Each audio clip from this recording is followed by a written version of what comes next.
Hello everyone. In this video, we are going to talk about the data cleaning process, and we are going to specifically focus on the outliers and what to consider while approaching them. So what is an outlier? In statistics, an outlier is an observation that lies far from the overall pattern of data distribution.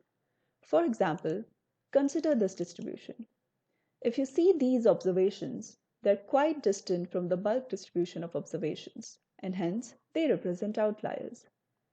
Another way of detecting outliers is by using box plots, where any observation above or below the whiskers are considered outliers.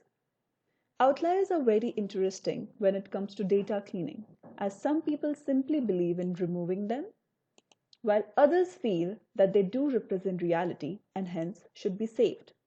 Thus, while dealing with outliers, we must make sure that we get rid of any invalid outliers. For example, consider the age of a person.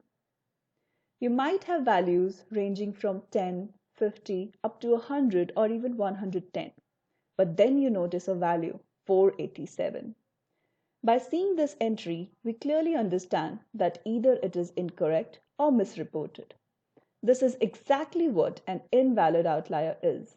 The value is not legitimate. Outliers drastically affect the measures of central tendency. For example, if you take the range of age, the value would seem much higher than it actually should be. Outliers also affect how our data looks, which is a huge thing when we talk about data visualization. For example, this chart would be a lot more useful if we did not have this section, which only contributes to a very small amount of information.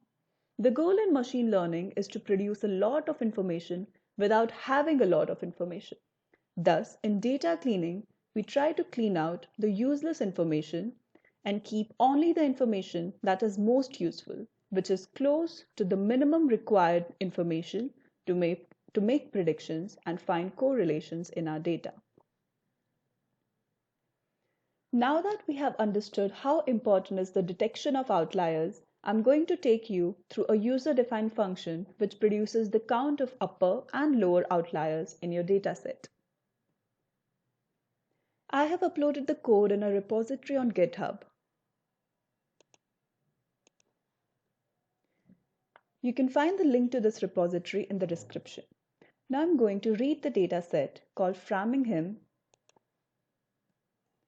which contains the information about various health conditions of the resident of Framingham to predict if a person is prevalent to stroke or not.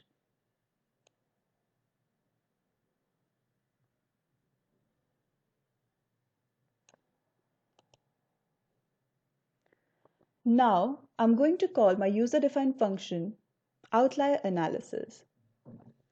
It gives us the count of missing values in each variable, and it also gives us the count of outliers. I hope you enjoyed this video. Thank you for watching.